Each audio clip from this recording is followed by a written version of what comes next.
컨베이어 벨트 위로 쉴 새 없이 상품들이 움직이고 한쪽에선 포장이 분주합니다. 쿠팡 물류센터는 365일 밤새 돌아갑니다. 종이박스나 포장재를 운반하는 출고 지원 업무. 장덕준 씨는 이른바 워터 스파이더였습니다.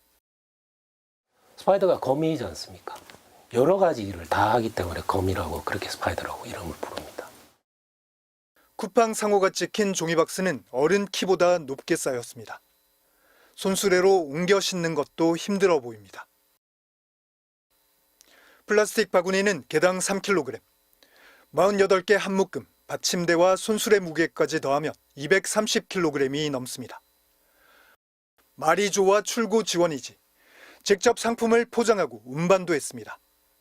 7층에서 1층까지 불려가 트럭에 직접 옮겨 싣기도 했습니다. 회사가 계속 이야기를 한 거는 되게 가볍고 쉬운 일을 했다고 계속 이야기했거든요. 처음부터요. 저녁 8시 반부터 새벽 5시까지 6번의 출고 마감. 포장되는 손만 바빠지지만 장 씨는 손발이 다 바쁩니다. 물건을 옮기면서 뛰고 무전기에 답하면서도 달립니다. 관리자는 시도 때도 없이 불러댑니다. 쿠팡 일을 한 지 10개월 만에 무릎에 이상이 생겼습니다. 화면에 보면은 얘가 계속 뛰어다녀요. 마감 시간에 맞춰가지고 제 걷는 시간보다 뛰는 시간들이 훨씬 많을 거 왔다 갔다 계속 왔다 갔다 하는 거예요. 2020년 10월 12일 시각은 새벽 2시 6분. 장 씨의 움직임이 좀 이상합니다. 비닐을 버리자마자 철제 수거함에 손을 짚고 허리를 숙입니다. 왼손은 계속 가슴에 대고 있습니다. 그렇게 18초. 관리자 2명이 주변을 지나칩니다. 3분 뒤 손수레를 끌면서도 한 손은 가슴 위에 있습니다. 쿠팡 측은 무전기를 잡은 거라 주장하지만 작업 속도가 눈에 띄게 느립니다. 2시 19분, 뭔가 이상한 듯 고개를 갸웃하더니 차단봉을 잡고 몸을 기댑니다. 2시 38분, 난간을 잡고 힘겹게 계단을 오르는 뒷모습이 CCTV에 찍혔습니다. 근데 애가 갑자기 이제 가슴을 움켜쥐면서 이 통증을 호소했다는 거예요. 그러면 그때 어떤 조치를 했느냐? 잠깐 쉬었다가 다시 업무에 투입을 했다는 거예요. 밤샘 근무를 마친 장 씨는 새벽 4시 퇴근했습니다. 6시 집에 도착했고 7시 반 빈 욕조에서 쓰러진 채 발견됐습니다. CCTV까지 확인한 근로복지공단은 장 씨의 죽음을 업무상 재해, 과로사로 결정했습니다. 처음으로 쿠팡이 공식 사과까지 했습니다. 그 뒤로 다시 3년 5개월. 여론은 잠잠해졌고 아직까지 쿠팡은 유족과 소송 중입니다. 업무는 전혀 힘든 게 없었고 과도한 다이어트 때문에 숨졌다. 여전히 쿠팡은 죽음의 책임을 덕준 씨에게 돌리고 있습니다. MBC 뉴스 차주혁입니다. 쿠팡에서 일하다 급성 심근경색으로 숨진 고 장덕준 씨의 생전 모습 어제 전해드렸죠. 유족은 아들의 마지막 모습이 담긴 CCTV 영상을 전 국민이 볼 수 있게 해달라고 MBC에 간곡히 부탁했습니다.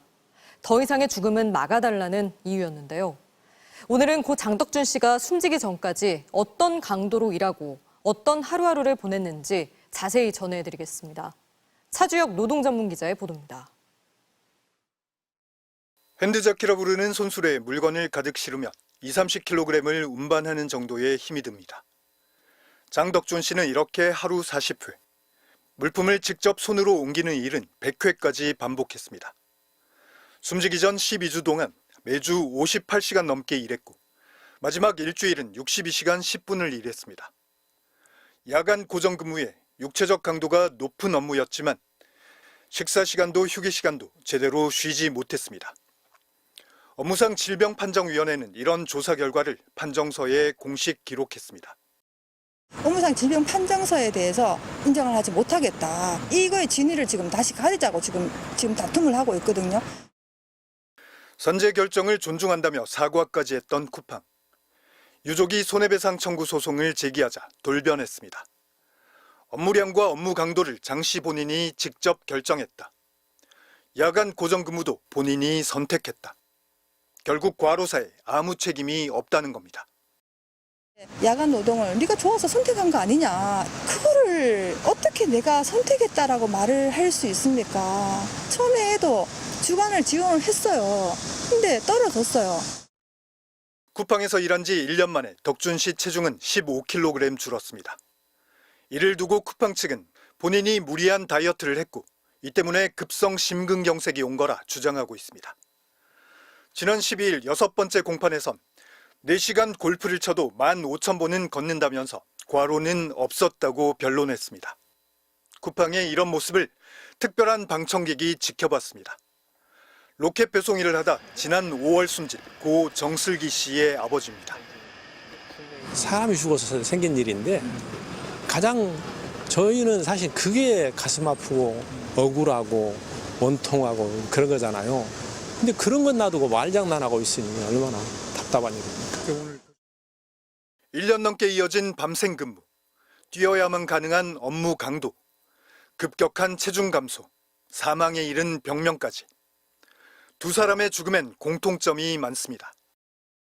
그때 멈췄어야 되는데 그때 좀 더 제대로 좀 더 대처를 했더라면 이 애들 아빠 아니면 아드님이 그냥 지금 이제 그냥 계셨을 텐데 그 마음이 사실 제일 죄송하고 그래. 200시간 넘는 CCTV 영상을 어머니는 지난 7개월간 수십 번 보고 또 봤습니다. 아들이 정말 골프 치듯 일을 했는지 걸음수까지 하나하나 직접 셌습니다. 저희가 지금 겪어왔던 이런 일들, 말도 안 되는 이런 일들을 사람들이, 국민들이 좀 더 알았으면 좋겠어요.